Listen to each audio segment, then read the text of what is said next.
नमस्कार, ये आकाशवाणी शिमला है। अब आप प्रभा शर्मा से प्रादेशिक समाचार सुनिए। आज के मुख्य समाचार। राज्य सरकार ने बस किराए में की 25% की बढ़ोतरी, न्यूनतम किराया अब होगा 7 रुपए। प्रदेश कांग्रेस ने बस किराए में की गई बढ़ोतरी को जन विरोधी करार दिया। केंद्रीय वित्त राज्य मंत्री अनुराग ठाकुर ने कहा, कोरोना महामारी के दौरान केंद्र सरकार ने लिए जनहित से जुड़े फैसले। और प्रदेश में कोरोना मरीजों की संख्या में बढ़ोतरी जारी, 473 कोरोना पॉजिटिव विभिन्न अस्पतालों में उपचाराधीन। अब समाचार विस्तार से। प्रदेश सरकार ने बस किराए में 25% बढ़ोतरी करने का निर्णय लिया है। शिमला में मुख्यमंत्री जयराम ठाकुर की अध्यक्षता में आज हुई मंत्रिमंडल की बैठक में न्यूनतम बस किराया 5 रुपए से बढ़ाकर 7 रुपए करने का निर्णय भी लिया गया। मंत्रिमंडल ने राष्ट्रीय एम्बुलेंस सेवा 108 के अंतर्गत उन 38 एम्बुलेंस को बदलने की स्वीकृति प्रदान की जो पुरानी हो चुकी हैं। बैठक में उन 34 EGS अनुदेशकों को ग्रामीण विद्या उपासकों के रूप में परिवर्तित करने का फैसला लिया गया, जिन्होंने इसके लिए अनिवार्य योग्यता पूरी कर ली है। मंत्रिमंडल ने सांसदों और विधायकों को हिमाचल प्रदेश पथ परिवहन निगम की बसों में निःशुल्क यात्रा की सुविधा वापस लेने का निर्णय भी लिया। हालांकि ये सुविधा पूर्व सांसदों व विधायकों को जारी रहेगी। बैठक में भरमौर विधानसभा क्षेत्र के लोअर थरेड़ी में राजकीय प्राथमिक विद्यालय खोलने और शिक्षा विभाग में सहायक लाइब्रेरियन कैडर के 771 खाली पदों को कनिष्ठ कार्यालय सहायक के रूप में परिवर्तित करने का भी निर्णय लिया गया। इस बीच प्रदेश कांग्रेस ने बस किराए में की गई बढ़ोतरी को जनविरोधी करार दिया है। शिमला से जारी एक बयान में पार्टी अध्यक्ष कुलदीप सिंह राठौर ने कहा कि डीजल व पेट्रोल में की गई वृद्धि से लोग पहले ही परेशान हैं, ऐसे में बस किराए में की गई बढ़ोतरी निंदनीय है। उन्होंने कहा कि सरकार ने यदि ये निर्णय वापस नहीं लिया तो इसके खिलाफ पार्टी प्रदेशव्यापी आंदोलन करेगी। वहीं विपक्ष के नेता मुकेश अग्निहोत्री ने भी प्रदेश सरकार द्वारा बस किराए में की गई वृद्धि की कड़ी निंदा की है। ऊना से जारी एक बयान में उन्होंने कहा है कि कोरोना महामारी के इस दौर में जनता को राहत देने की जरूरत है, जबकि सरकार किराए में बढ़ोतरी कर लोगों की परेशानियां बढ़ा रही है। उन्होंने कहा कि कांग्रेस इस निर्णय का जनता के बीच जाकर विरोध करेगी। कांग्रेस विधायक पवन काजल ने भी बस किराए में की गई बढ़ोतरी को गरीब और मध्यम वर्ग के साथ अन्याय करार दिया है। कांगड़ा से जारी एक बयान में उन्होंने कहा कि बस किराया बढ़ने से प्रदेश में महंगाई चरम पर पहुंचेगी। काजल ने कहा कि कोरोना महामारी के चलते प्रदेश की जनता पहले ही परेशान है और बस किराए में की गई 25% की बढ़ोतरी से लोगों का सारा बजट गड़बड़ा जाएगा। केंद्रीय वित्त व कॉरपोरेट मामले राज्य मंत्री अनुराग ठाकुर ने कोरोना महामारी के दौरान केंद्र सरकार द्वारा लिए निर्णयों को कल्याणकारी व जनहित में बताया है। ऊना जिला भाजपा जनजाति मोर्चा की वर्चुअल बैठक को संबोधित करते हुए उन्होंने कहा कि केंद्र सरकार ने प्रधानमंत्री गरीब कल्याण योजना व आत्मनिर्भर अभियान के तहत देश के प्रवासी श्रमिक और गरीब लोगों को आर्थिक व सामाजिक सुरक्षा प्रदान की है। अनुराग ठाकुर ने कहा कि गरीब कल्याण अन्न योजना को आगामी 5 महीनों तक बढ़ाने से आर्थिक तंगी झेल रहे परिवार लाभान्वित होंगे। उन्होंने कहा कि सरकार प्रतिदिन 3 लाख PPE किट व N95 फेस कवर बनाकर मेक इन इंडिया अभियान को बढ़ावा देकर रोजगार के साधन भी सृजित कर रही है। अनुराग ठाकुर ने कहा कि हिमाचल सरकार ने भी कोरोना महामारी को रोकने के लिए कारगर कदम उठाए हैं।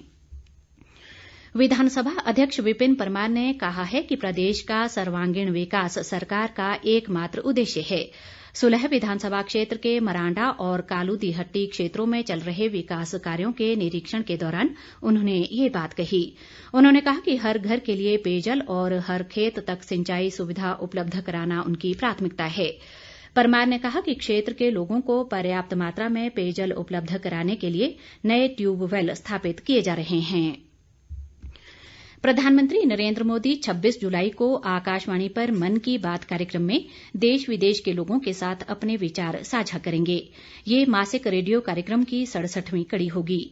प्रधानमंत्री ने लोगों से जीवन में सकारात्मक परिवर्तन लाने वाले प्रेरक सामूहिक प्रयासों को साझा करने को कहा है। मन की बात के लिए लोग अपने संदेश फोन नंबर 1800-117800 पर रिकॉर्ड करा सकते हैं। वे अपने विचार नमो ऐप या माई गोव पर भी भेज सकते हैं। प्रदेश भाजपा महामंत्री त्रिलोक जम्वाल ने कहा है कि भारतीय जनता पार्टी 26 जुलाई को कारगिल विजय दिवस को शौर्य दिवस के रूप में बूथ स्तर पर मनाएगी। एक प्रेस बयान में उन्होंने कहा है कि इस कार्यक्रम के लिए पार्टी के प्रदेश उपाध्यक्ष राम सिंह को संयोजक बनाया गया है। जम्वाल ने कहा कि कोरोना महामारी को देखते हुए इस दौरान सोशल डिस्टेंसिंग और सरकार द्वारा जारी आवश्यक दिशा निर्देशों की अनुपालना भी सुनिश्चित की जाएगी। प्रदेश में कोरोना वायरस के मरीजों की संख्या बढ़कर 1561 हो गई है। मौजूदा समय में 473 कोरोना पॉजिटिव विभिन्न अस्पतालों में उपचाराधीन हैं और 1062 मरीज उपचार के बाद स्वस्थ हुए हैं। प्रदेश में आज अभी तक कोरोना के 40 नए मामले सामने आए हैं। इनमें से सर्वाधिक 22 मामले शिमला जिले में, कांगड़ा में 10, बिलासपुर में 3 और चंबा व मंडी में 2-2, जबकि कुल्लू में 1 कोरोना पॉजिटिव शामिल है। स्वास्थ्य विभाग द्वारा जारी बुलेटिन के अनुसार प्रदेश में आज 1473 लोगों के सैंपल कोरोना जांच के लिए भेजे गए हैं। इनमें से 467 लोगों की रिपोर्ट नेगेटिव आई है और 995 की रिपोर्ट आना अभी बाकी है, जबकि 11 की रिपोर्ट पॉजिटिव आई है। प्रदेश कांग्रेस अध्यक्ष कुलदीप राठौर ने केंद्र व प्रदेश सरकार पर कोरोना महामारी से निपटने में पूरी तरह विफल रहने का आरोप लगाया है। शिमला में आज पत्रकारों को संबोधित करते हुए उन्होंने कहा कि सरकार कोविड-19 को लेकर बनाए गए नियमों की अनदेखी कर रही है। राठौर ने कहा कि प्रदेश की सीमाओं से बगैर कोविड जांच व अनुमति के लोग आ रहे हैं।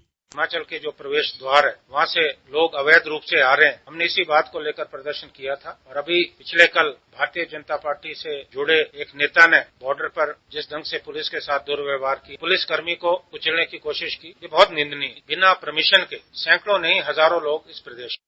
कुलदीप राठौर ने कहा कि सेब सीजन को लेकर भी सरकार सजग नहीं है, जिससे प्रदेश की 5000 करोड़ की आर्थिकी पर संकट के बादल छा गए हैं। सेब में स्कैब बीमारी का जिक्र करते हुए उन्होंने कहा कि सरकार इस दिशा में भी कारगर कदम नहीं उठा रही है। प्रदेश सरकार मंडी मध्यस्थता योजना के तहत बागवानों के हितों के लिए प्रयासरत है। सरकार ने सेब व आम सीजन को देखते हुए हिमफेड को 120 सेब एकत्रीकरण और 20 केंद्र आम की खरीद के लिए आवंटित किए हैं। हिमफेड के अध्यक्ष गणेश दत्त ने शिमला में पत्रकारों से बातचीत में कहा कि सेब से प्रदेश की आर्थिकी मजबूत होगी। उन्होंने कहा कि सभी एकत्रीकरण और बिक्री केंद्रों में पूरी पारदर्शिता के साथ सेब व आम के विपणन की व्यवस्था की गई है। संघ लोक सेवा आयोग यूपीएससी ने 20 जुलाई से 30 जुलाई तक सिविल सेवा परीक्षा 2019 के शेष उम्मीदवारों के लिए व्यक्तित्व परीक्षण यानी पीटी आयोजित करने की घोषणा की है। आयोग ने कोविड-19 महामारी के बीच राष्ट्रव्यापी लॉकडाउन के कारण पहले 623 उम्मीदवारों के लिए व्यक्तित्व परीक्षण स्थगित कर दिया था। यूपीएससी ने सूचित किया है कि पीटी के लिए यात्रा करने वाले उम्मीदवारों को देश में रेल सेवाओं की कमी के मद्देनजर केवल एक बार हवाई यात्रा का आने जाने का किराया दिया जाएगा। राज्य सरकारों से अनुरोध किया गया है कि वे पीटी के लिए ई सम्मन पत्र रखने वाले उम्मीदवारों को इसमें भाग लेने के लिए प्रतिबंधित क्षेत्रों से आने जाने की अनुमति दी जाए। अंत में मुख्य समाचार एक बार फिर।